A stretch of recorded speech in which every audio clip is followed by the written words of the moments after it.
أعوذ بالله من الشيطان الرجيم بسم الله الرحمن الرحيم আসসালামু আলাইকুম বিসমিল্লাহির রহমানির রহিম। আমরা জানি ইবলিস ছিল আল্লাহর প্রিয় বান্দাদের মধ্যে একজন। ইবলিস যাতে কোনোভাবেই হজরত আদম আলাইহিসসালামের উপর ঈর্ষাপরায়ণ না হয় বা হিংসা বিদ্বেষ না করে, এই জন্য আল্লাহ রব্বুল আলামিন আদম আলাইহিসসালামের দেহের অবয়ব তৈরি করার পর 40 বছর পর্যন্ত এই দেহটাকে ফেলে রাখেন, কোনো রুহের সঞ্চার না করে।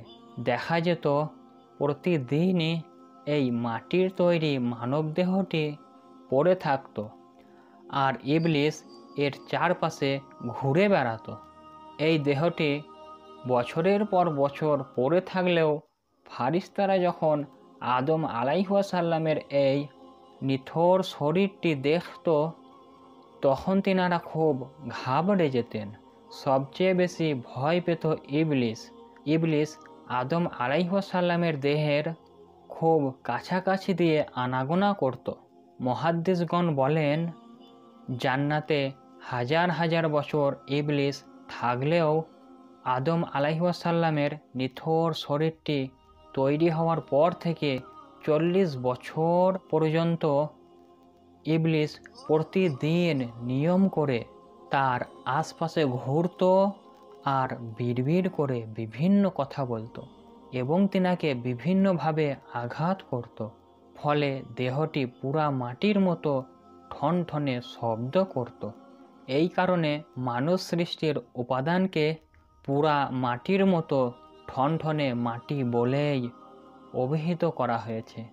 প্রিয় দর্শক, আপনি জেনে অবাক হবেন, হযরত আদম আলাইহিসসালামকে সৃষ্টির পূর্বে আল্লাহ রব্বুল আলামিন জিবরাইল আলাইহিসসালামকে জমিনে প্রেরণ করেন। হযরত জিবরাইল আলাইহিসসালাম এসে মাটি নিতে চাইলে জমিন বলল, তুমি আমার অঙ্গহানি করবে বা আমার উপর খোদ সৃষ্টি করবে, এই ব্যাপারে তোমার কাছ থেকে আমি আল্লাহ সুবহানাহু তাআলার কাছে পানাহা চাই। এর ফলে জিবরাইল আলাইহিসসালাম মাটি না নিয়ে আল্লাহর দরবারে ফিরে গেলেন।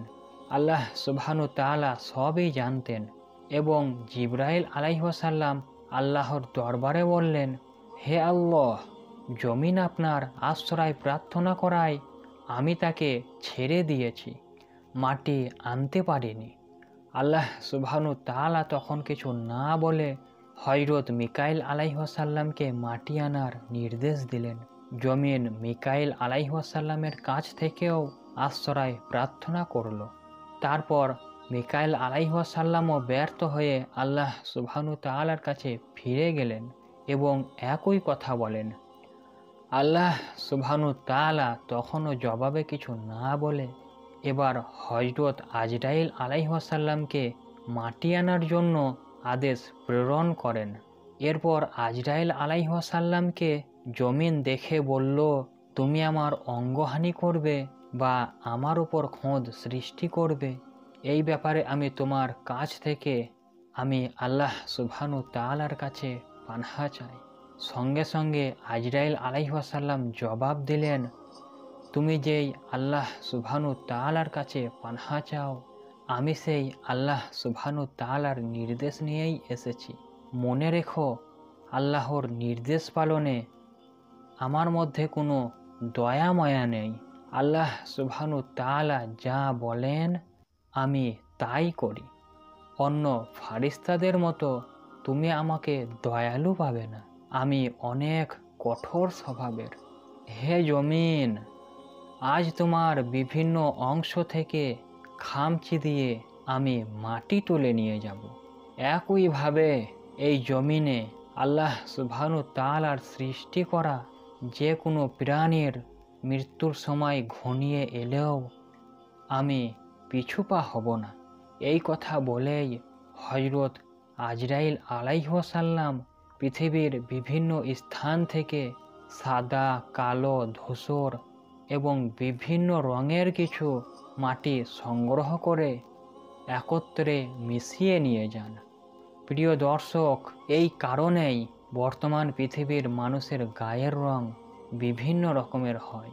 কেউ সাদা, কেউ কালো, আবার কেউ তাম্র বর্ণের, ইংরেজিতে যাদেরকে ব্রাউন পিপল বলা হয়। তো যাই হোক, মানুষের বিভিন্ন গায়ের রঙের তারতম্য এই কারণেই যে মানব সৃষ্টির পূর্বে পৃথিবী থেকে মাটি নেওয়ার সময় বিভিন্ন রঙের মাটি নিয়ে গিয়েছিলেন আজরাইল আলাইহিসসালাম।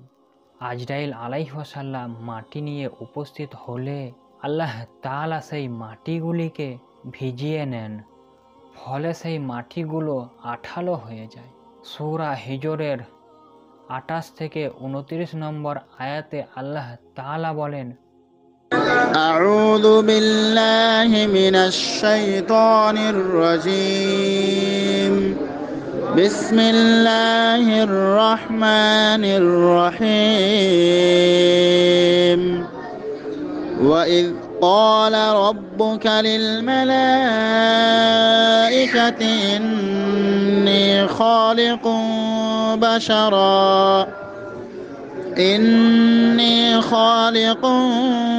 بشرا من صلصال من حمأ مسنون فإذا سويته ونفخت فيه من روحي فقعوا له ساجدين। স্মরণ করো যখন তোমার প্রতিপালক ফারিস্তাদিগকে বললেন, কাদামাটি দিয়ে আমি মানুষ সৃষ্টি করতে যাচ্ছি। যখন আমি তাকে সুঠাম করব এবং আমি তাতে আমার রূহ সঞ্চার করব, তখন তোমরা তাকে সেজদা করবে। সুবহানাল্লাহি বিহামদিহি। তো এরপরে আল্লাহ সুবহানাহু তাআলা আদম আলাইহিসসালামকে নিজ হাতে সৃষ্টি করেন, যাতে ইবলিস তার ব্যাপারে অহংকার করতে না পারে। তার জন্য এই মানব দেহটি 40 বছর ধরে এইভাবেই ফেলে রাখেন। কিন্তু আল্লাহ সুবহানাহু তাআলা জানতেন ইবলিসের হৃদয়ে অহংকার ধীরে ধীরে জন্ম নিচ্ছে। আমরা জানি ইবলিস প্রতিদিনই এই দেহের আশপাশ দিয়ে হাঁটত এবং ইবলিস এক পর্যায়ে আদম আলাইহিসসালামের ঠনঠনে মাটির দেহের মুখ দিয়ে প্রবেশ করত এবং পিছন দিয়ে বের হয়ে যেত।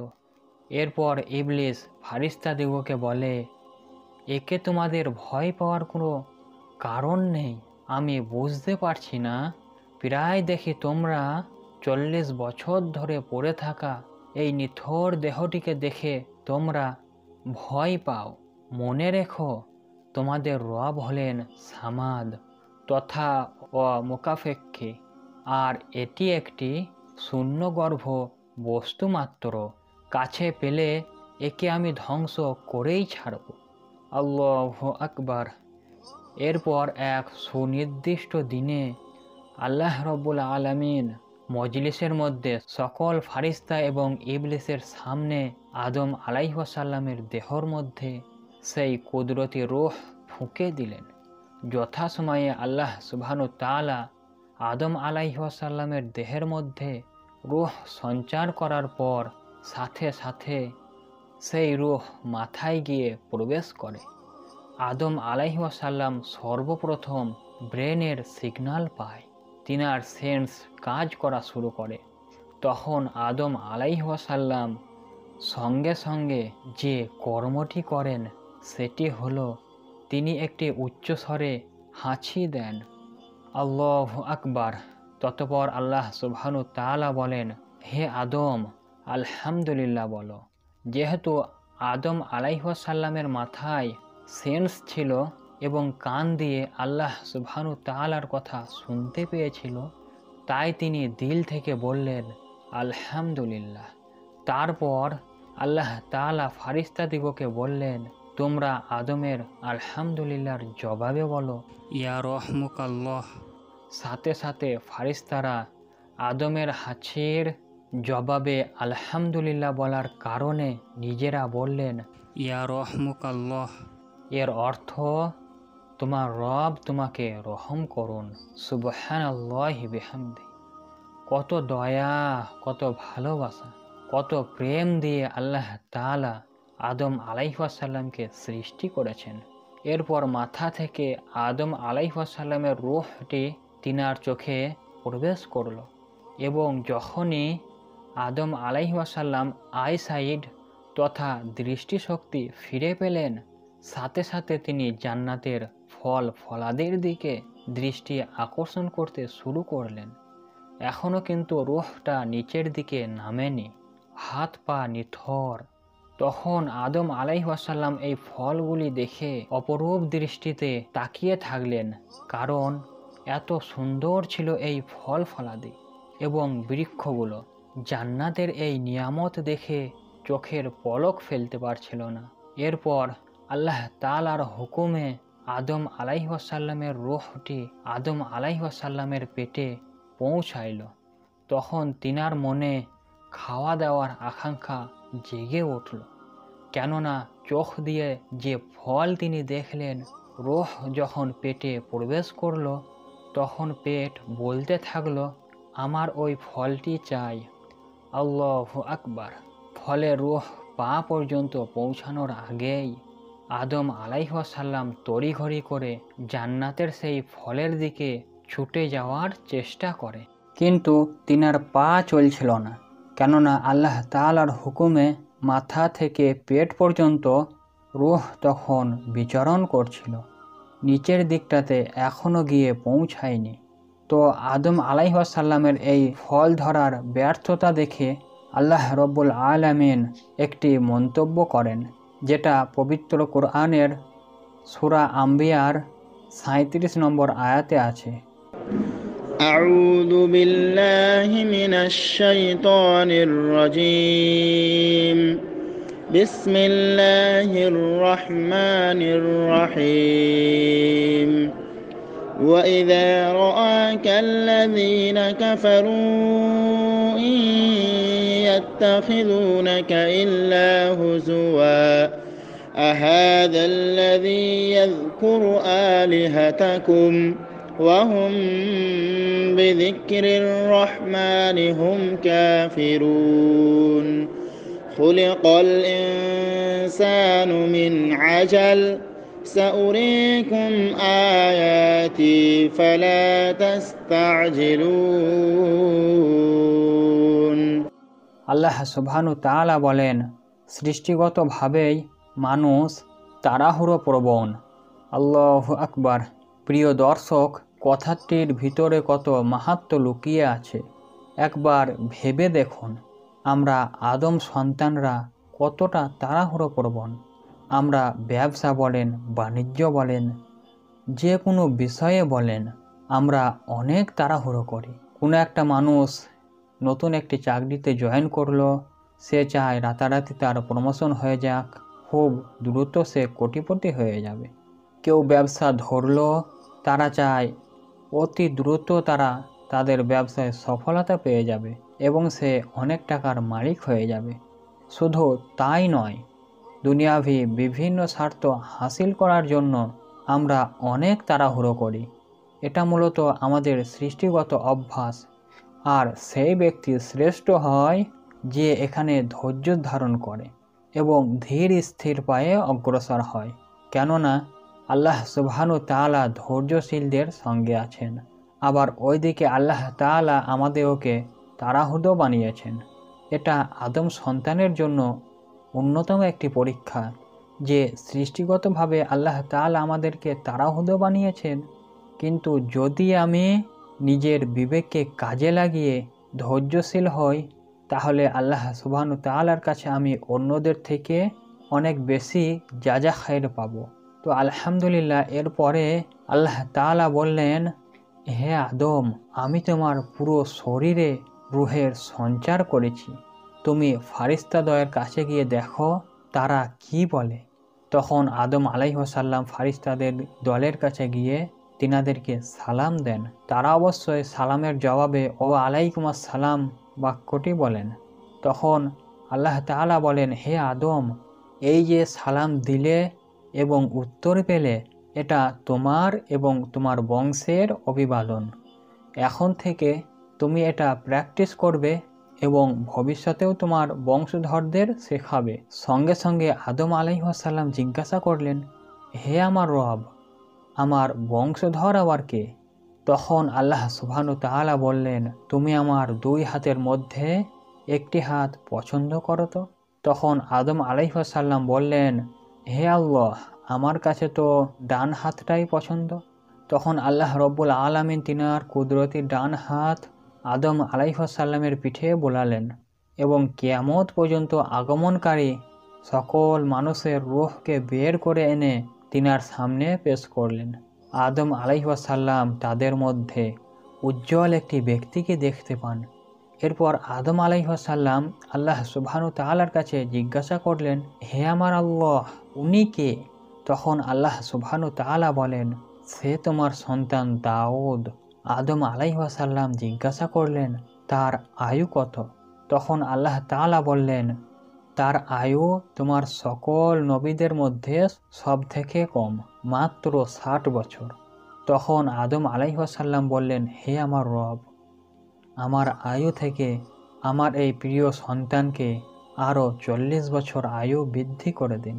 সেই অনুযায়ী আদম আলাইহিস সালামের আয়ু থেকে 40 বছর নিয়ে হযরত দাউদ আলাইহিস সালামের বয়স 40 বছর বৃদ্ধি করা হলো। কিন্তু হযরত আদম আলাইহিস সালাম আল্লাহ সুবহানাহু ওয়া তাআলার কাছে 1000 বছরের আয়ু পান, যেটা আল্লাহ সুবহানাহু ওয়া তাআলা আদম আলাইহিস সালামকে জানিয়ে দিয়েছিলেন সৃষ্টির শুরুতেই। তো আদম আলাইহিস সালামের আয়ু যখন শেষ হয়ে যায়, তখন জান কবজ করার জন্য আজরাইল আলাইহিস সালাম আদম আলাইহিস সালামের কাছে যান। তখন আদম আলাইহিস সালাম বলেন, আমার আয়ু তো আরও 40 বছর বাকি আছে। তখন আজরাইল আলাইহিস সালাম বললেন, কেন? আপনি তো আপনার সন্তান দাউদ আলাইহিস সালামকে 40 বছর বয়স দান করেছিলেন। কিন্তু হযরত আদম আলাইহিস সালাম সেটি অস্বীকার করে বসেন। এর কারণ এমন নয় যে আদম আলাইহিস সালাম জেনে শুনে অস্বীকার করেছেন। মূলত তিনি ভুলে গিয়েছিলেন, একেবারে বেমালুম ভুলে গিয়েছিলেন। এই কারণে আদম আলাইহিস সালামের সন্তানের মধ্যেও এই রকম মন ভুলে যাওয়ার প্রবণতা রয়েছে। আর ভুলে যাওয়ার দরুন অস্বীকার করার প্রবণতাও রয়েছে। তিনি পূর্বের কথা ভুলে যান, ফলে তিনার সন্তানদের মধ্যেও এই বিস্মৃতির প্রবণতাও রয়েছে। আমার আপনার মধ্যেও রয়েছে। আদম আলাইহিস সালাম ত্রুটি করেন, তাই তিনার সন্তানেরাও ত্রুটি করেন। আল্লাহ তাআলা আদম আলাইহিস সালামকে সকল কিছুর নাম সুন্দরভাবে নিজেই শিখিয়ে দেন। সব কিছুর নাম আদম আলাইহিস সালাম বলতে পারত।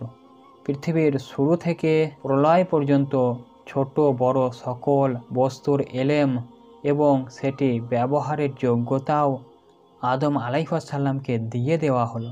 এরপর আদম আলাইহিস সালামকে ফারিস্তাদের সামনে পেশ করে আল্লাহ তাআলা ফারিস্তাদেরকে ওই সকল বস্তুর নাম জিজ্ঞাসা করলেন। কিন্তু সঙ্গত কারণে ফারিস্তারা এত জ্ঞান, এত নলেজ এবং এত ইন্টেলিজেন্স এবং এত ক্রিয়েটিভিটি দেখাতে পারেনি। তখন আল্লাহ তাআলা আদম আলাইহিস সালামকে বললেন, ইয়া আদম, আমার প্রিয় সৃষ্টির সেরা, দেখি তুমি এই ফারিস্তাদের সামনে তুমি তোমার নিজের জ্ঞান দক্ষতা প্রয়োগ করে সকল বস্তুর পুঙ্খানুপুঙ্খ বলে দাও তো। হযরত আদম আলাইহিস সালাম যখন অকপটে সকল বিষয় তাদের সামনে বর্ণনা করতে থাকলেন, সকল ফারিস্তারা মন্ত্রমুগ্ধের মতো শুনতে থাকলো এবং অবাক হয়ে গেল। তিনাদের প্রভু মহান আল্লাহ এমন এক সৃষ্টি বানালেন যাকে এক কথায় জ্ঞানের ভাণ্ডার বলা যায়। ফলে ফারিস্তারা অকপটে তিনাদের পরাজয় মেনে নিলেন এবং সঙ্গে সঙ্গে আল্লাহ তাআলার মহত্ব এবং পবিত্রতা ঘোষণা করে বললেন, হে আল্লাহ, আপনি আমাদেরকে যতটুকু শিক্ষা দিয়েছেন তার বাইরে তো আমাদের কোনো জ্ঞান নেই। নিশ্চয়ই আপনি সর্বজ্ঞ, দূরদৃষ্টিময়। অথচ আল্লাহ তাআলা যখন ফারিস্তাদেরকে দুনিয়ায় খলিফা সৃষ্টি করার পরামর্শ চাইলেন, তখন আল্লাহ তাআলা বলেছিলেন, এই বিষয়ে তোমাদের বক্তব্য কি? আমি পৃথিবীতে ভিন্ন ধরনের এক জীবন সৃষ্টি করতে চাই, যেটা হবে মানব জাতি। সাথে সাথে ফারিস্তারা বললেন, হে আল্লাহ, ইতিপূর্বে জিন জাতি দুনিয়াতে বিভিন্ন ফসাদ সৃষ্টি করেছে। সেই অভিজ্ঞতার আলোকে আমরা বলতে পারি, আপনি কি পৃথিবীতে এমন কাউকে আবাদ করতে চান যারা সেখানে ফাসাদ সৃষ্টি করবে এবং রক্তপাত ঘটাবে? অথচ আমরা আপনার হুকুম পালনে কত অবিচল এবং কত দৃঢ়। নিঃসন্দেহে আপনি সর্বজ্ঞ। এখানে ফারিস্তারা কিন্তু আল্লাহর সৃষ্টির উপর আপত্তি জানাননি, বরং তিনাদের কথার ধরন ছিল তিনারা আসলে অজ্ঞ। তিনারা আল্লাহ সুবহানাহু তাআলার কাছে এই বিষয়ে জানতে চান। নিঃসন্দেহে আল্লাহ তাআলা সকল কিছু জানেন। আর আল্লাহ রব্বুল আলামিন আদম আলাইহিস সালামের দূরদৃষ্টি এবং প্রজ্ঞা প্রদর্শন করে ফারিস্তাদের সেই উত্তর দিয়ে দিলেন। সুবহানাল্লাহি বিহামদি। আদম আলাইহিস সালামের এই দক্ষতা, যোগ্যতা এবং প্রজ্ঞা সকল ফারিস্তাদেরকে অভিভূত করলেও ইবলিস প্রচণ্ড রকমের ঈর্ষা আর হিংসায় আক্রান্ত হয়ে যায়। অতঃপর যখন আল্লাহ তাআলা আদম আলাইহিস সালামের সামনে সকল ফারিস্তাদেরকে সম্মানসূচক সিজদা আদায় করতে বললেন, দীর্ঘ 40-50 বছর ধরে পড়ে থাকা ঠনঠনে মাটির এই অবয়ব আজ রূহ প্রাপ্ত হয়ে এত তেলসমতি দেখাচ্ছে, তার যেন আর সহ্য হচ্ছে না। 40 বছরের সকল ক্ষোভ একদিনেই ছেড়ে দিল ইবলিস। সেখানেই সবার সামনে বলে উঠল, অসম্ভব, আমি একে কোনোভাবেই সেজদা করব না। আমি আগুনের সৃষ্টি, আমিই শ্রেষ্ঠ। আর সে মাটি ঠনঠনে কাদা মাটি, যেটা কাদায় রূপান্তর হয়। আমি সেই মাটির সৃষ্টিকে সেজদা করব? ফলে ইবলিস কাফেরদের অন্তর্ভুক্ত হয়ে গেল। ইবলিস সেই সময় নিজের পক্ষে যুক্তি পেশ করে বলল, আমি তার চাইতে উত্তম, কেননা আপনি আমাকে আগুন দ্বারা সৃষ্টি করেছেন আর তাকে সৃষ্টি করেছেন মাটি দিয়ে। হে আল্লাহ, কি করে সে আমার হাজার হাজার বছরের শ্রেষ্ঠত্ব কেড়ে নিয়ে গেল? আল্লাহ তাআলা বললেন, যা, তুই বের হয়ে যা। গত 40 বছর ধরে আমি দেখতে পাচ্ছি এই ঠনঠনে মাটির অবয়বের সঙ্গে তুই কি ধরনের আচরণ করে যাচ্ছিস। আমি ভেবেছিলাম তুই হয়তো শুধরে যাবি, কিন্তু আজ তুই চূড়ান্ত মাত্রার নাফরমানি করলি। তুই আজ থেকে অভিশপ্ত। তোর ওপর আমার অভিশাপ রইল কিয়ামত দিবস পর্যন্ত।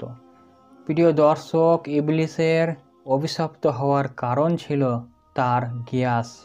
একটি বর্ণনা থেকে জানা যায় ইবলিস ছিল পৃথিবীর নিকটতম আকাশের ফারিস্তাদের সর্দার। তার নাম ছিল আজাজিল। আর অপর আরেকটি হাদিসের বর্ণনা অনুযায়ী তার নাম ছিল হারিস। আবার হযরত ইবনে আব্বাস রাদিয়াল্লাহু তাআলা আনহু থেকে এসেছে, ইবলিস ফারিস্তাদের একটি দলের অন্তর্ভুক্ত ছিল, যে ফারিস্তাদিগকে গড়পড়তা জিন বলা হতো। এরা জান্নাতের রক্ষক হিসাবে নিযুক্ত ছিল। আর এদের মধ্যে শুধু ইবলিসই জিন ছিল, বাকিরা কিন্তু ফারিস্তাই ছিল। কিন্তু এই দলের নেতা ছিল আবার ইবলিস। কিন্তু ইবলিস যখন আল্লাহ সুবহানাহু তাআলার আদেশ অমান্য করল, তখন আল্লাহ তাআলা তাকে বের হওয়ার জন্য বললেন। তখন ইবলিস আল্লাহ তাআলার কাছে পুনরুত্থান দিবস পর্যন্ত সময় চাইল। যেহেতু ইতিপূর্বে হাজার হাজার বছর ধরে আল্লাহ তাআলার প্রিয় বান্দার কাতারে সর্বশ্রেষ্ঠ ছিল ইবলিস, তাই ইবলিসের এই মনো আশা আল্লাহ তাআলা পূর্ণ করলেন। আল্লাহ তাআলা তাকে সুদীর্ঘ সেই পুনরুত্থান দিবস পর্যন্ত অবকাশ দিয়ে দিলেন। ইবলিস বলল, হে আল্লাহ, আপনার ক্ষমতার শপথ করে বলছি, এই ঠনঠনে মাটিকে আমি 40 বছর ধরে দেখছি। আমি জানি এর ভেতরে কি আছে, কোথায় কি করলে কি হবে। আমি আপনার ক্ষমতার ওয়াদা দিয়ে বলছি, আমি তাদের সকলকে পথভ্রষ্ট করে ছাড়ব। হ্যাঁ, তবে আপনার কিছু বান্দা এত একনিষ্ঠ হবে যাদেরকে হয়তো আমি পথভ্রষ্ট করতে ব্যর্থ হব। হে আল্লাহ, আপনার ইজ্জতের কসম, আমি তাদেরকে ডান দিক থেকে প্ররোচনা দেব, না হলে আমি বাঁ দিক থেকে দেব, না হলে আমি সামনে থেকে দিব, ফিরে গেলে পিছন দিক থেকে দিব। আপনি এদের অধিকাংশকেই দেখবেন আমার কোনো না কোনো প্ররোচনায় আবদ্ধ হয়ে তারা আমার অনুসারী হয়ে যাবে এবং পথভ্রষ্ট হবে।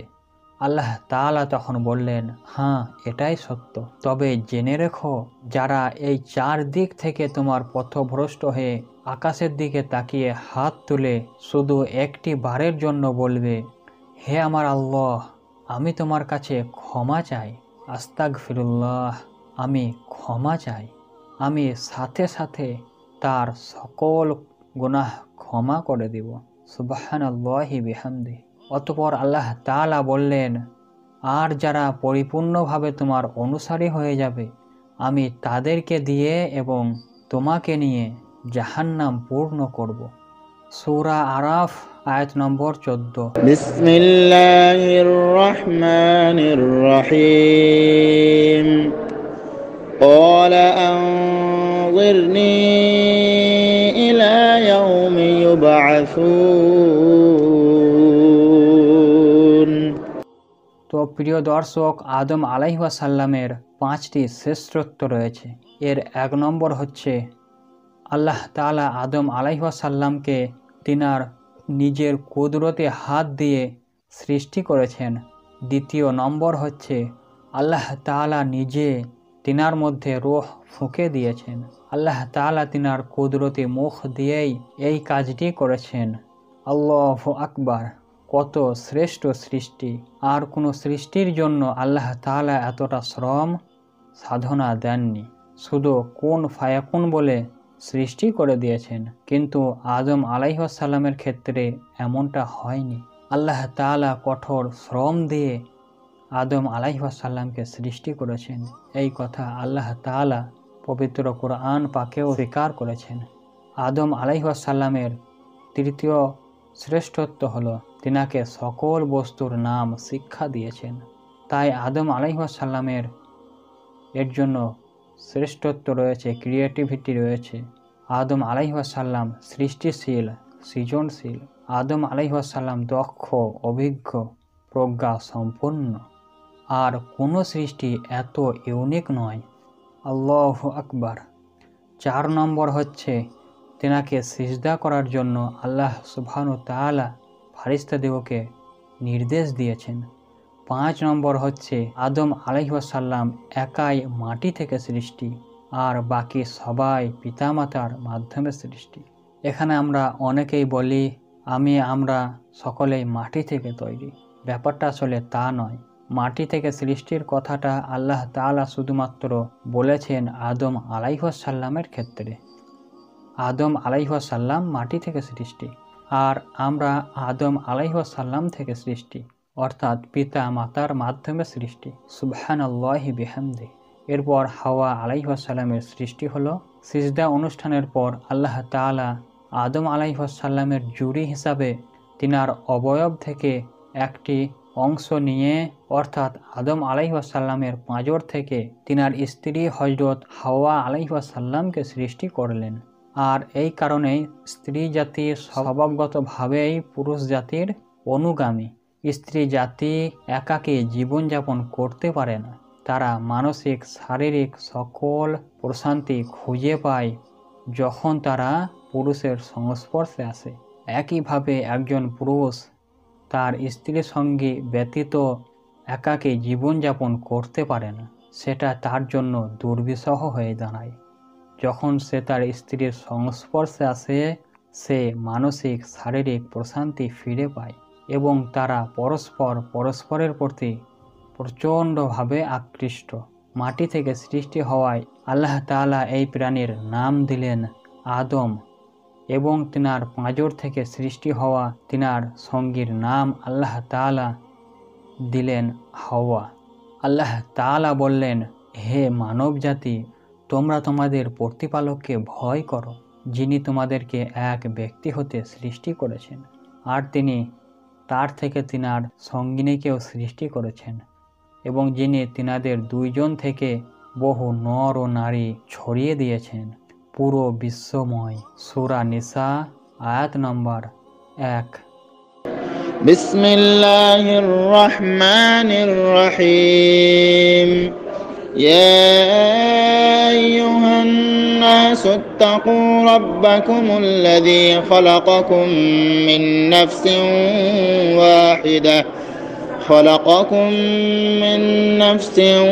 واحدة وخلق منها زوجها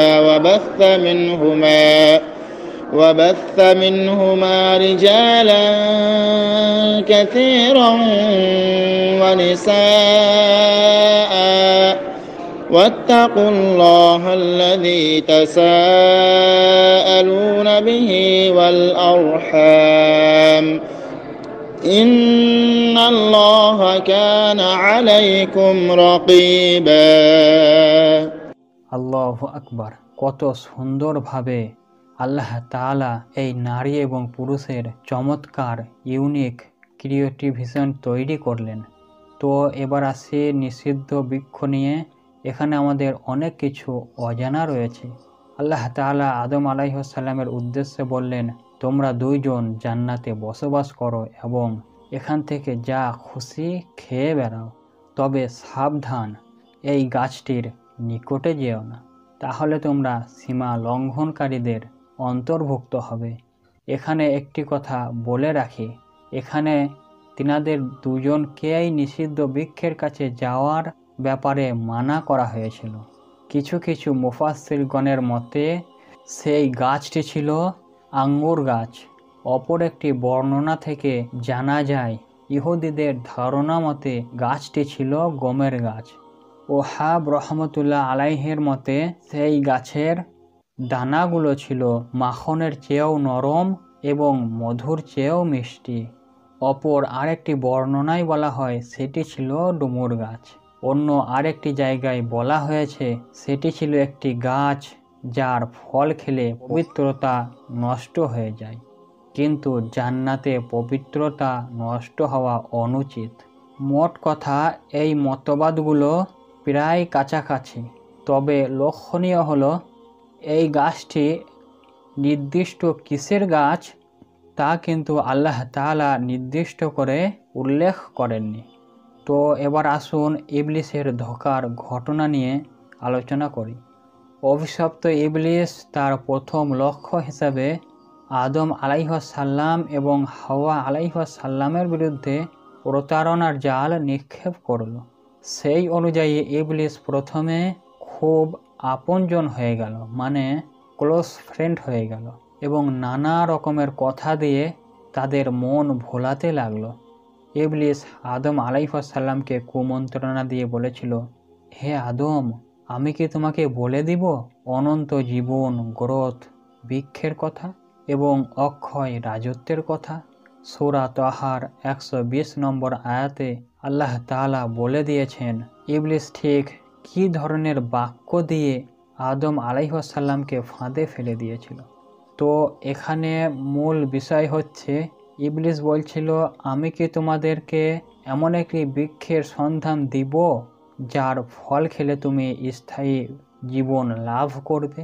তুমি যে সুখ শান্তিতে আছো এতে তো চিরজীবন তুমি থাকতে পারবে না। এই চিরজীবন ভোগ করতে পারবে যদি তুমি আমার কথা শুনো।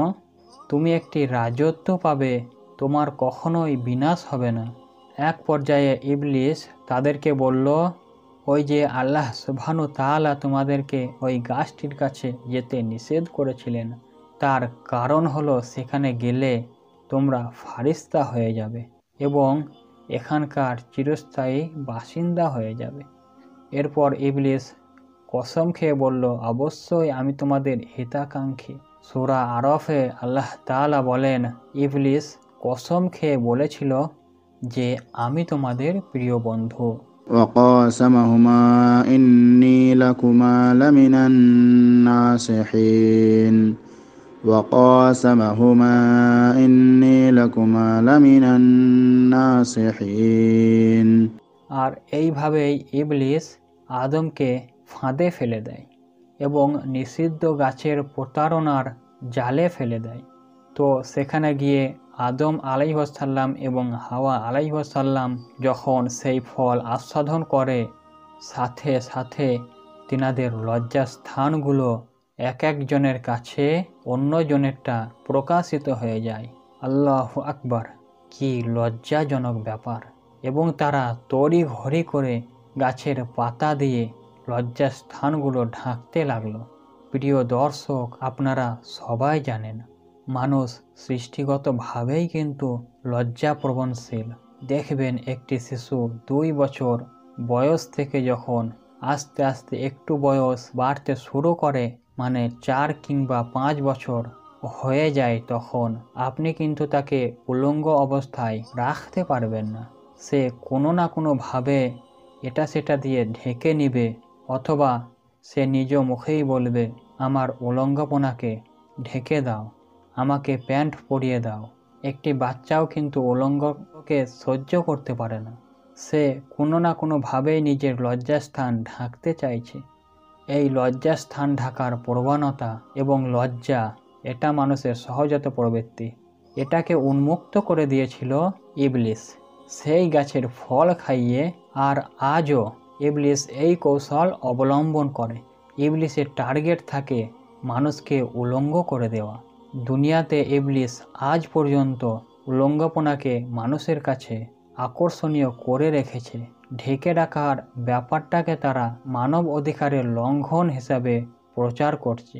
আজও দেখবেন বোরখা পরা, হিজাব পরাটাকে কেন জানি মানুষ আর চোখে দেখে।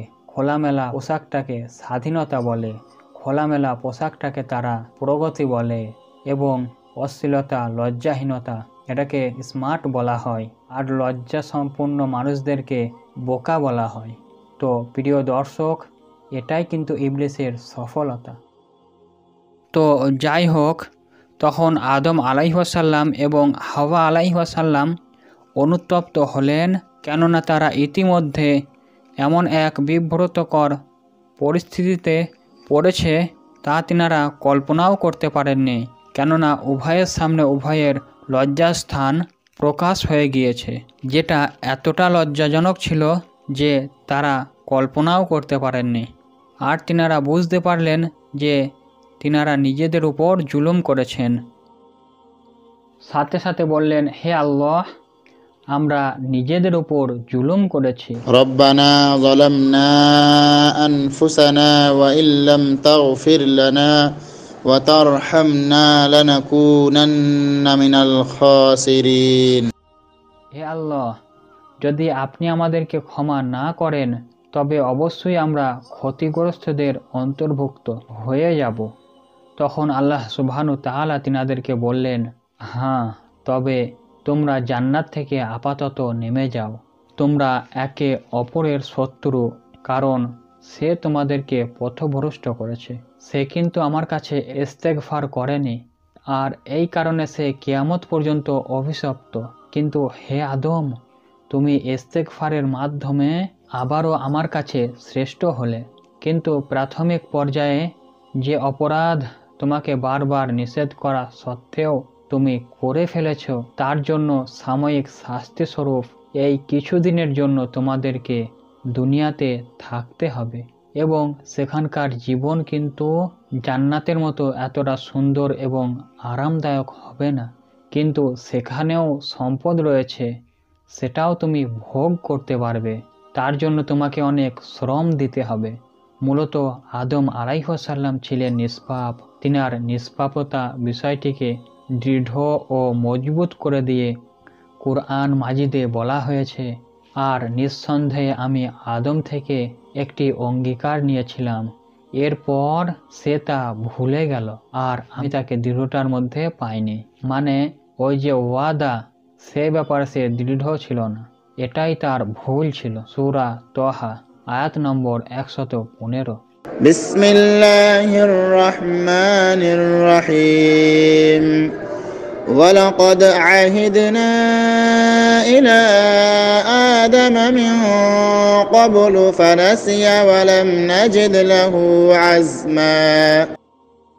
এই আয়াতগুলো দিয়ে পরিষ্কার বোঝা যাচ্ছে হযরত আদম আলাইহিসসালাম কোনো প্রকার গুনাহ করেননি।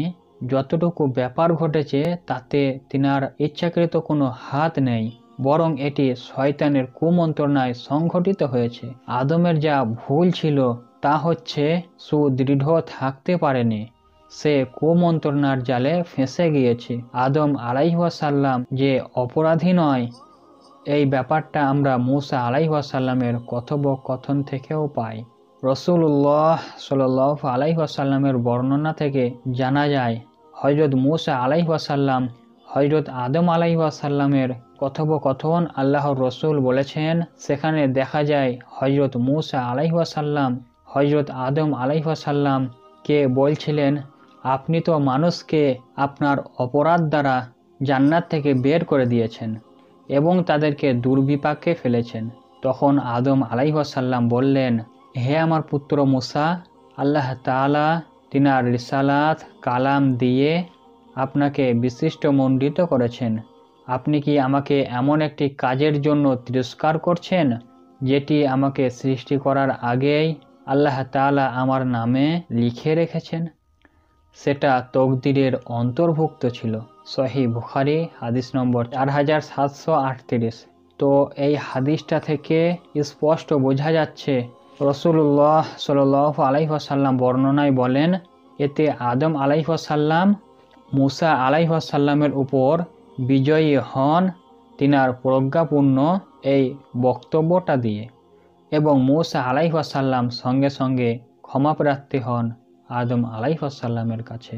তো এদিকে নিষিদ্ধ বৃক্ষের ফল খাওয়ার ফলে আল্লাহ তাআলা আদম এবং হাওয়া আলাইহিসসালাম এবং ইবলিসকে সম্বোধন করে বললেন, তোমরা সবাই নেমে যাও, তোমরা একে অপরের শত্রু এবং পৃথিবীতে কিছুকাল বসবাস এবং জীবিকা করো, তবে সেটা জান্নাতের মতো আরামদায়ক নয়, সেটা অর্জনের জন্য তোমাদেরকে অনেক কষ্ট করতে হবে।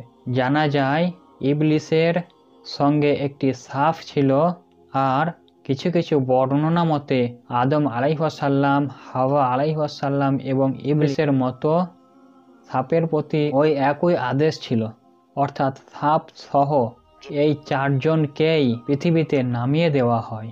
তো যাই হোক, এই বিষয়ে আল্লাহ তাআলাই ভালো জানেন।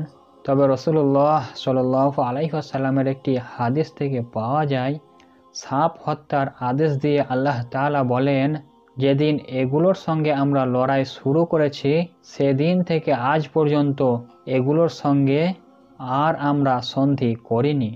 যার মানে হচ্ছে জান্নাত থেকে আদম আলাইহিসসালাম, হাওয়া আলাইহিসসালাম এবং ইবলিসের সঙ্গে চতুর্থত সাপও নেমে আসে। যাই হোক, এরপর আদম আলাইহিসসালাম, হাওয়া আলাইহিসসালাম, ইবলিস এবং সাপকে পৃথিবীতে নামিয়ে দেওয়া হয়। একটি বর্ণনা থেকে জানা যায় আদম আলাইহিসসালামকে নামানো হয় মক্কা এবং তায়েফের মধ্যবর্তী দাহানা নামক স্থানে।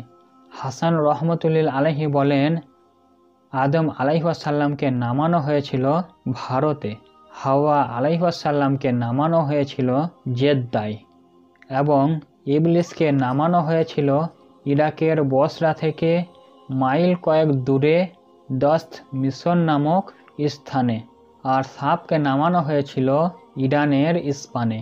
সুদ্দি রহমতুল্লাহ আলাইহি বলেন, আদম আলাইহিসসালামকে ভারতে নামানো হয়েছিল। তো যাই হোক, তিনি আসার সময় জান্নাত থেকে হাজরে আসোহা এবং এক মুঠো পাতা নিয়ে আসেন এবং এই পাতাগুলো ভারতের বিভিন্ন স্থানে ছড়িয়ে দেন, ফলে ভারতে সুগন্ধি গাছ উৎপাদিত হয়। অন্য একটি বর্ণনা থেকে জানা যায় আদম আলাইহিসসালামকে সাফা এবং হাওয়া আলাইহিসসালামকে মারওয়া পাহাড়ে নামিয়ে দেওয়া হয়। যাই হোক, এখানে মতভেদ রয়েছে, আল্লাহ সুবহানাহু তাআলা ভালো জানেন। আদম আলাইহিসসালামকে আল্লাহ তাআলা কিন্তু ক্ষমা করে দিয়েছিলেন।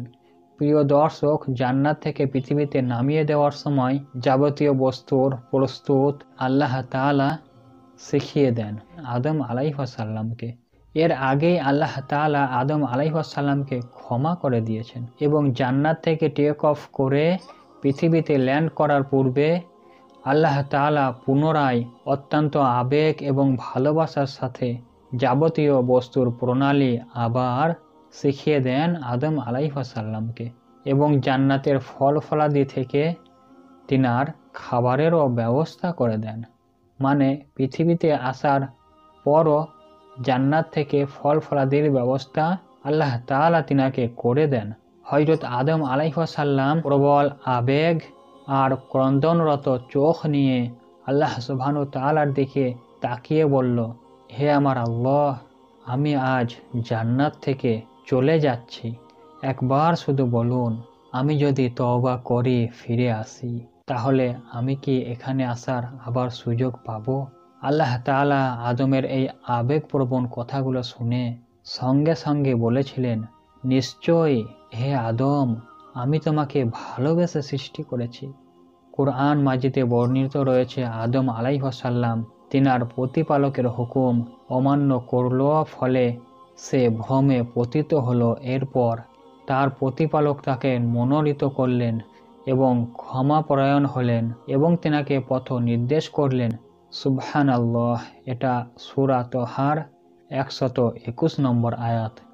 এবং এই আয়াতের শেষ দিকে যেটা বললেন, তার প্রতি ক্ষমাপরায়ণ হলেন এবং তিনাকে পথ নির্দেশ করলেন, তার মানে হলো আল্লাহ ক্ষমা করার পরে পৃথিবীতে আসার পূর্বেই আদম আলাইহিসসালামকে সকল ইনস্ট্রাকশন দিয়ে দিয়েছেন, কিভাবে তিনাকে সারভাইভ করতে হবে, কিভাবে শয়তান থেকে টিকে থাকতে হবে।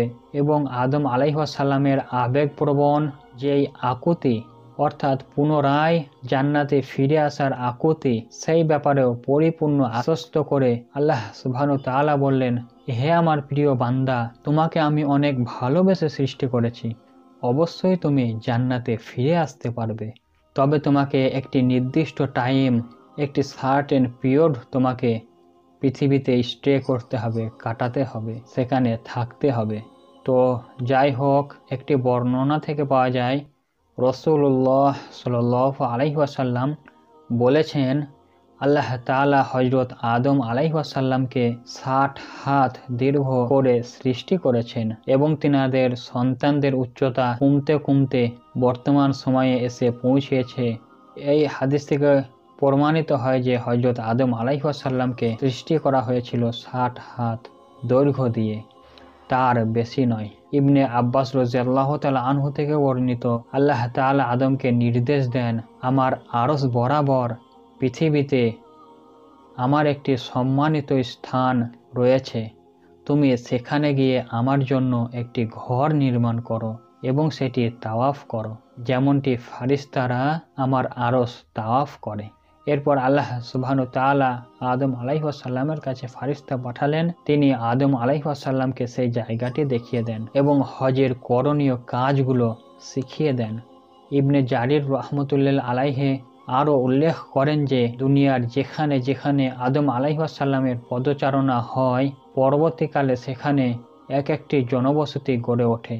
আর আদম আলাইহিসসালাম আল্লাহর নির্দেশ অনুযায়ী আরশ বরাবর পৃথিবীর বুকে সর্বপ্রথম কাবাঘর নির্মাণ করে সেখানে তাওয়াফ শুরু করে দেন। সুবহানাল্লাহি বিহামদি।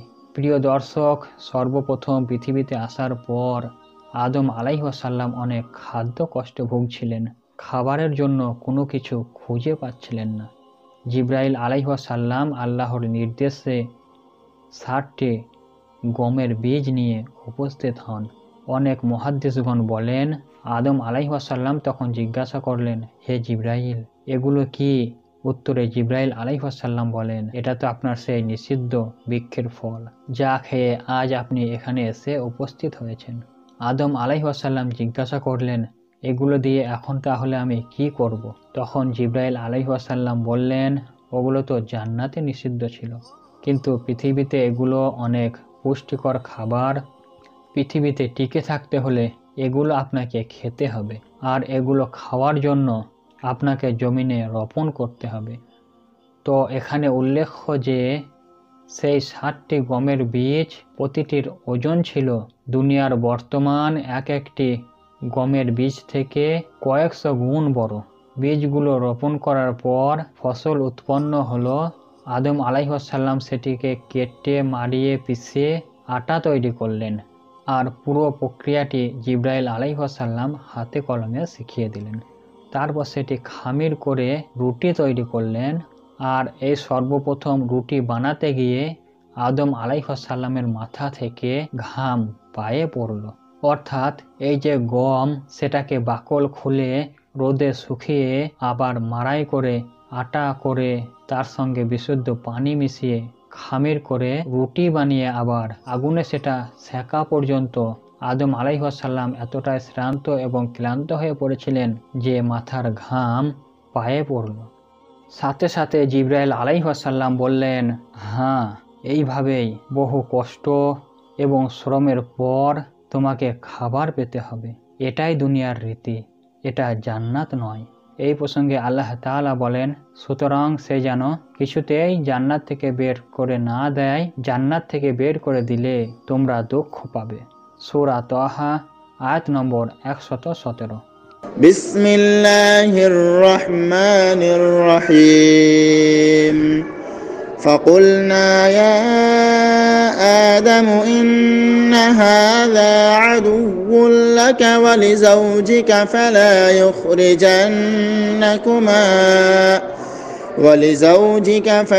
يخرجنكما من الجنة فتشقى।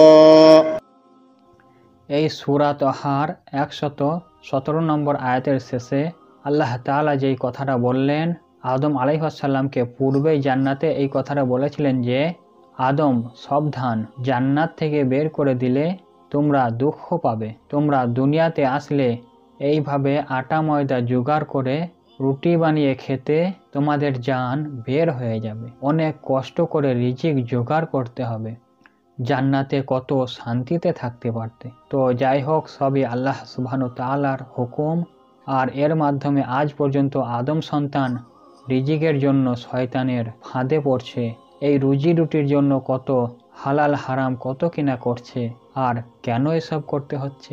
কারণ রুজি রুটি এত সহজে আসে না, আদম আলাইহিসসালামের জন্যও আসেনি। তো যাই হোক, এরপর হযরত আদম আলাইহিসসালাম এবং হাওয়া আলাইহিসসালামের প্রতি দফায় এক একটি করে পুত্র সন্তান এবং এক একটি করে কন্যা সন্তান যমজ হয়ে জন্মগ্রহণ করত। আর এক গর্ভের পুত্রের সঙ্গে পরবর্তী গর্ভের কন্যার বিবাহ জায়েজ ছিল। আর এই নিয়মটি শুধু ওই সময়ের জন্যই বৈধ ছিল। পরবর্তীতে একই মায়ের গর্ভে দুই ভাই বোনের মধ্যে বিবাহ নিষিদ্ধ হয়েছিল। আর সেটা যমজ হোক বা যমজ না হোক, সেটা শুধু ওই সার্টেন টাইম বা একটি নির্দিষ্ট সময়ের জন্য প্রযোজ্য ছিল। আর সর্বপ্রথম এবং দ্বিতীয় জোড়ার সন্তান জন্মগ্রহণ করার পর তারা যখন বড় হলো, তখনই আবার ইবলিস এবং আদমের সেই খেলা শুরু হয়ে গেল। আদমের বড় সন্তান কাবিলকে ইবলিস প্ররোচনা দিল। সে ছলে বলে কৌশলে আল্লাহ প্রদত্ত নিয়মকে ভায়োলেট করে সে তার যমজ গর্ভের বোনকেই বিবাহ করতে চাইছিল। কেননা সে ছিল অত্যন্ত সুদর্শন। সে কোনোভাবেই তার আরেক ভাই হাবিলের কম সুন্দর বোনটিকে বিবাহ করতে চাইছিল না। কিন্তু আদম আলাইহিসসালামের নির্দেশ হচ্ছে, আল্লাহ তাআলা বলেছেন, এক জোড়ার বোন আরেক জোড়ার ভাইকে বিবাহ করবে, আর এক জোড়ার ভাই অন্য জোড়ার বোনকে বিবাহ করবে। তো যাই হোক, কাবিল এটাকে মেনে নিতে পারল না। কাবিলের যমজ বোন রূপসী হওয়ায় সে অন্যজনের সঙ্গে বিবাহ দিতে অস্বীকার করলো এবং সে তার যমজ গর্ভের বোনের সঙ্গেই বিবাহ করতে চাইল।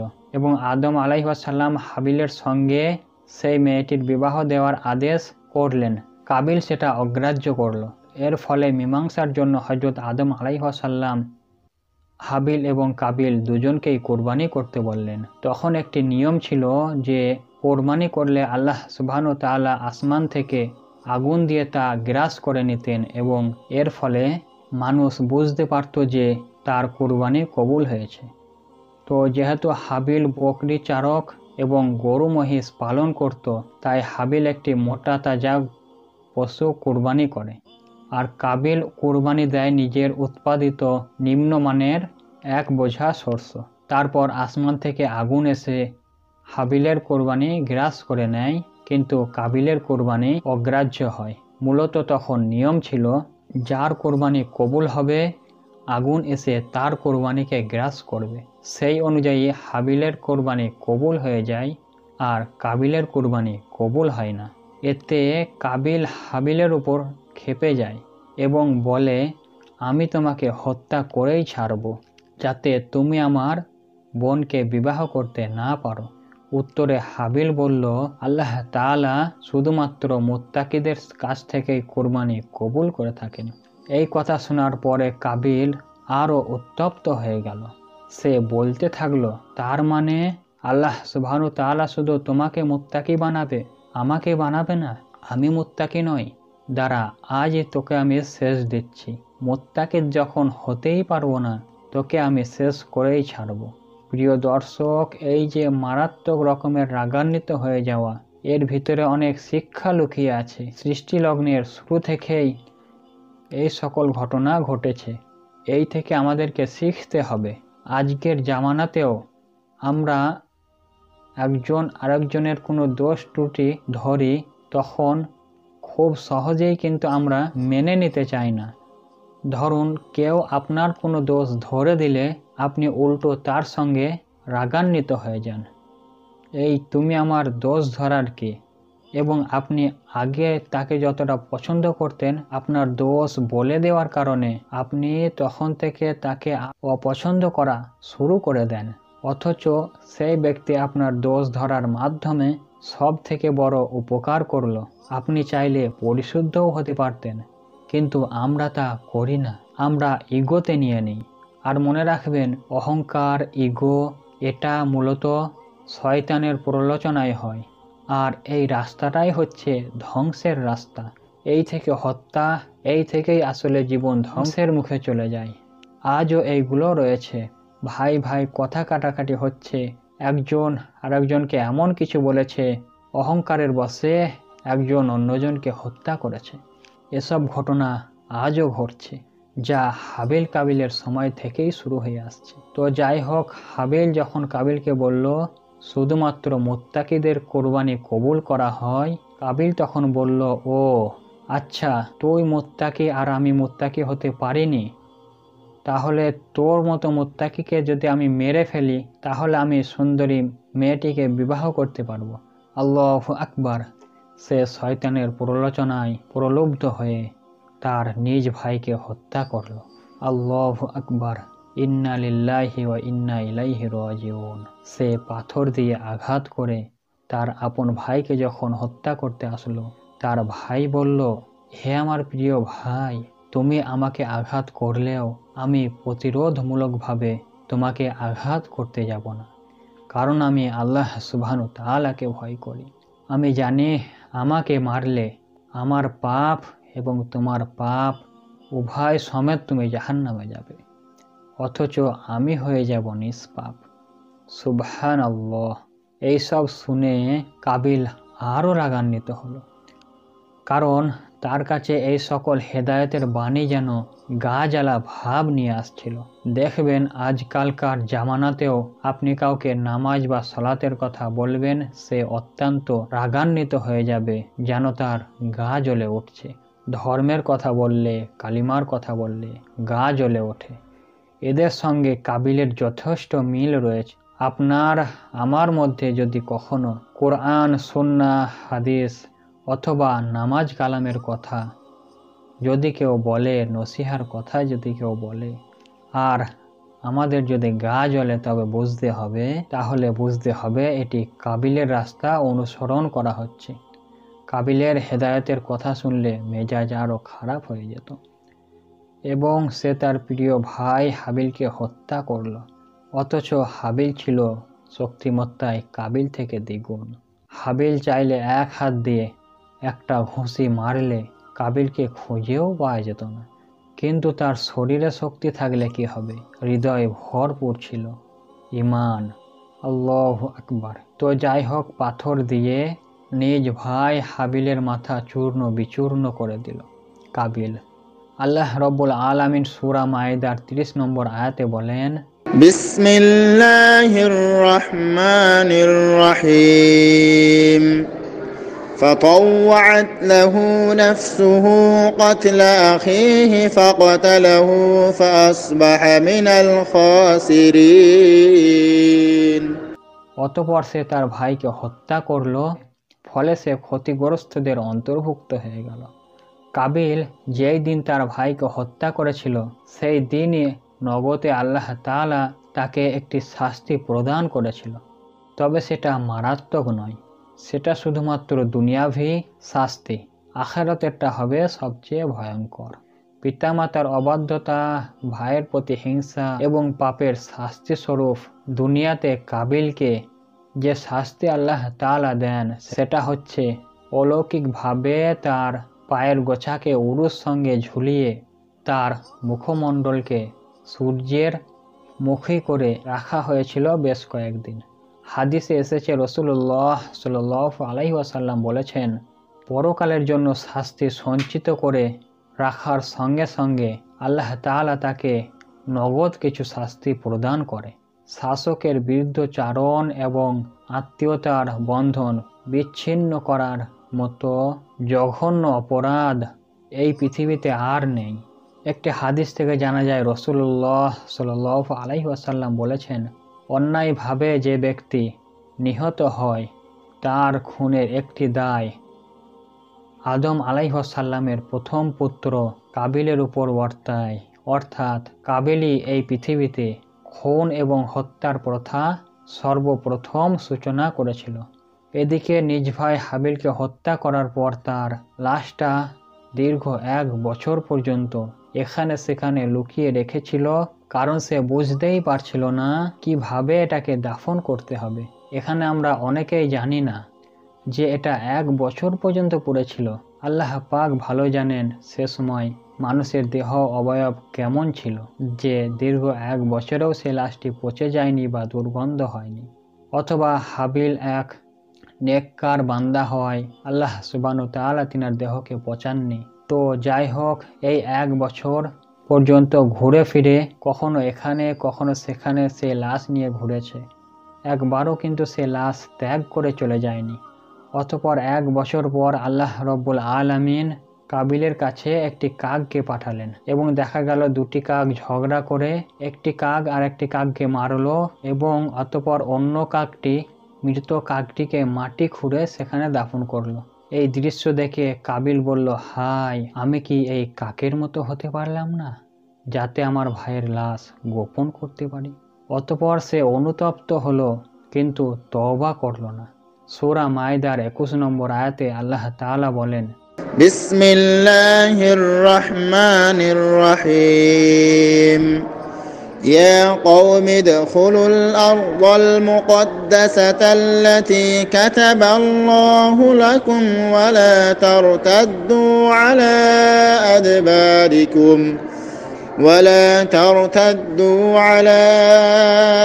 أدباركم فتنقلبوا خاسرين। সে অনুতপ্ত হলো, অর্থাৎ ভাই সম্পর্কে 2টি কাক তাকে যা শিক্ষা দিল সেই ব্যাপারে সে অনুতপ্ত হলো। অতঃপর সে নিজের ভাইকে কাকের প্রক্রিয়ায় দাফন করল। হাবিলের নিহত হওয়ার পর আদম আলাইহিস সালাম অত্যন্ত মনোকষ্ট পেলেন। এরকম কষ্ট তিনি জান্নাত থেকে বিদায় হওয়ার পরেও তিনি পাননি। তার প্রিয় সন্তান হারানোর পর তিনি অন্তত টানা কয়েকটি বছর ক্রন্দন চালিয়েছিলেন।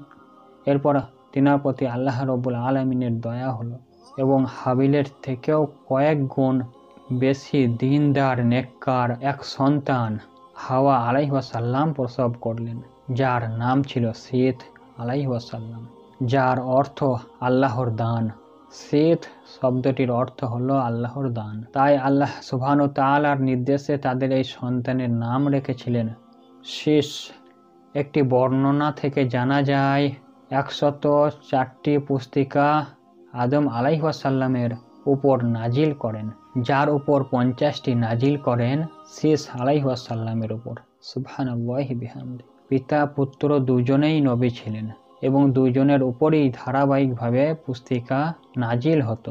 হযরত আদম আলাইহিস সালাম তিনাদের সন্তানদের মধ্যে শীষ আলাইহিস সালামকে ওসিয়ত করে যান, সবার দায়িত্ব তার হাতে দেন। মোহাম্মদ ইবনে ইসহাক রহমতুল্লাহ আলাইহি বলেন, যখন হজরত আদম আলাইহিসসালামের ইন্তেকালের সময় ঘনিয়ে আসে, তখন তিনার পুত্র শীস আলাইহিসসালামকে কাছে ডেকে তিনাকে ওসিয়ত ও নসিহত করেন। আদম আলাইহিসসালাম তিনার পুত্র শীস আলাইহিসসালামকে দিন ও রাতের সময়গুলির সঙ্গে পরিচয় করিয়ে দেন এবং এই সময়গুলির ইবাদতের শিক্ষা দিয়ে দেন। পরবর্তীকালে যে মহান তুফান সংগঠিত হবে, তিনি সেই সম্পর্কেও তার পুত্র শীস আলাইহিসসালামকে জানিয়ে দেন। হাদিস শরীফে বর্ণিত আছে, হযরত শীস আলাইহিসসালাম একজন নবী ছিলেন। হযরত শীস আলাইহিসসালামের উপর 50টি কিতাব নাজিল হয়। এরপর শীস আলাইহিসসালামের মৃত্যু ঘনিয়ে আসলে তিনি তার পুত্র আনুসকে ওসিয়ত করে যান। জানা যায় এইভাবে শীস আলাইহিসসালামের বংশতে জন্মগ্রহণ করেন পরবর্তী নবী হযরত নূহ আলাইহিসসালাম। তো যাই হোক, পরবর্তী আদম আলাইহিসসালাম ইন্তেকাল করেছিলেন জুমআর দিন তথা শুক্রবার। ফারিস্তাগণ আল্লাহর পক্ষ থেকে কিছু জান্নাতি সুগন্ধি এবং কাফন নিয়ে আদম আলাইহিসসালামের কাছে আগমন করেন। ফারিস্তারা আদম আলাইহিসসালামের ওসিয়ত করা পুত্র শীস আলাইহিসসালামকে সান্ত্বনা প্রদান করেন। সেই সঙ্গে 7 দিন ও 7 রাত পৃথিবীতে চন্দ্র ও সূর্য গ্রহণ লেগে থাকে। একটি বর্ণনা থেকে জানা যায়, যখন আবুল বাশার মানব জাতির পিতা হযরত আদম আলাইহিসসালামের মৃত্যু ঘনিয়ে আসলো, তখন তিনি তিনার পুত্রদের বলেন, জানো, আমি কয়েকদিন থেকে জান্নাতের একটি ফলের সুঘ্রাণ পাচ্ছি। দীর্ঘ 1000 বছর পূর্বে যখন জান্নাত থেকে এসেছিলাম, সেই সময়ে এই রকম ঘ্রাণ পেয়েছিলাম। আজ আমার মনের কোঠায় এমন একটি ঘ্রাণ ভেসে বেড়াচ্ছে। তখন আদম আলাইহিসসালামের পুত্ররা ফলের সন্ধানে বেরিয়ে পড়েন। পথে তাদের সঙ্গে মালাইকা মউতের ফারিস্তাদের সাক্ষাৎ ঘটল। সেই ফারিস্তাদের সঙ্গে আদম আলাইহিসসালামের কাফন, সুগন্ধি, কয়েকটি জান্নাতি ফলের থলিও ছিল। ফারিস্তাগণ তাদেরকে বলল, হে আদমের সন্তানেরা, তোমরা কি এই ফলটি খুঁজছ যার ঘ্রাণ তোমাদের পিতা খুঁজে বেড়াচ্ছেন? তখন তিনারা বললেন, হ্যাঁ হ্যাঁ, নিশ্চয় এমনই কিছু। অতঃপর সেই ফারিস্তাদিগকে দেখে মা হাওয়া আলাইহিসসালাম চিনে ফেললেন, বুঝতে পারলেন তিনার প্রিয়তম স্বামীকে এরা নিতে এসেছে। এনারা মৃত্যুর ফারিস্তা। কিভাবে মা হাওয়া চিনলেন জানেন? কেননা এই একই রকমের ফারিস্তাদেরকে মা হাওয়া দেখেছিলেন যেদিন তিনার প্রিয় পুত্র হাবিলকে কাবিল হত্যা করেছিল। তারা মা হাওয়ার পাশ দিয়েই হেঁটে যাচ্ছিল। আল্লাহু আকবার।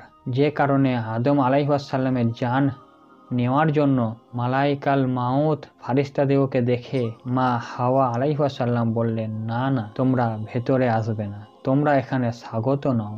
কিন্তু আদম আলাইহিসসালামের পুত্ররা বললেন, আমাদের পিতা অসুস্থ, তিনি জান্নাতের ফল খেতে চান।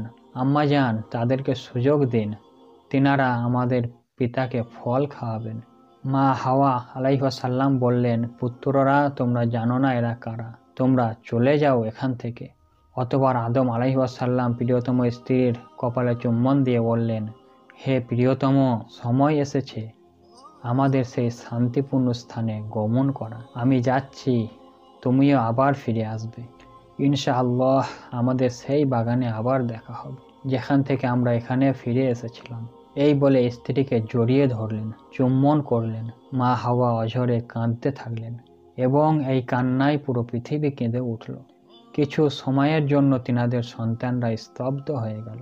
তিনারা বুঝতে পারলেন না কি ঘটতে চলেছে এখানে। মালাইকাল মাউত ভেতরে প্রবেশ করলেন। মা হাওয়া অঝরে কাঁদতে থাকলেন। এইভাবে পৃথিবীর সর্বপ্রথম মানব জাতির পিতা আবুল বাশার হযরত আদম আলাইহিসসালাম এই পৃথিবীর মায়া ত্যাগ করে পরলোক গমন করলেন। নিশ্চয় তিনি জান্নাতের সেই বাগানে আছেন, যেই বাগান থেকে এই পৃথিবীতে আগমন করেছিলেন। এবং তিনার বংশধরদের মধ্যে আপনি আজকের এই ভিডিওটি আপনারা দেখছি এবং সকল পরিচয় জানছি। হয়তো জান্নাত থেকে গমন না করলে না তো আমার আপনার সৃষ্টি হতো, না তো এই ভিডিওটি বানানো হতো, আর না তো আমাকে সাপোর্ট করে লাইক, কমেন্ট, সাবস্ক্রাইব করতেন।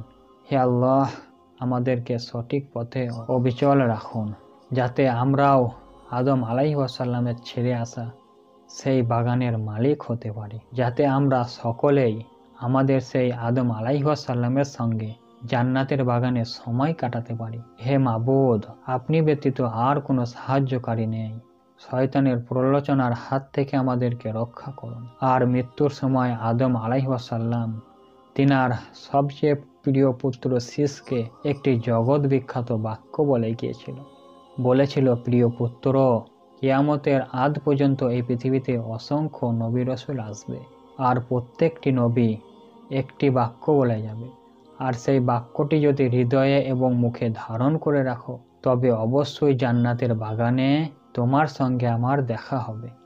মনে রাখবে, এই পৃথিবীতে কিয়ামত পর্যন্ত যত সন্তান সন্ততি আসবে, যারাই এই বাক্যটিকে হৃদয়ে স্থাপন করবে, তারা সকলেই জান্নাতে আমার সঙ্গী হবে। সেই বাক্যটি হচ্ছে, লা ইলাহা ইল্লাল্লাহ, আল্লাহ ছাড়া কোনো মাবুদ নেই।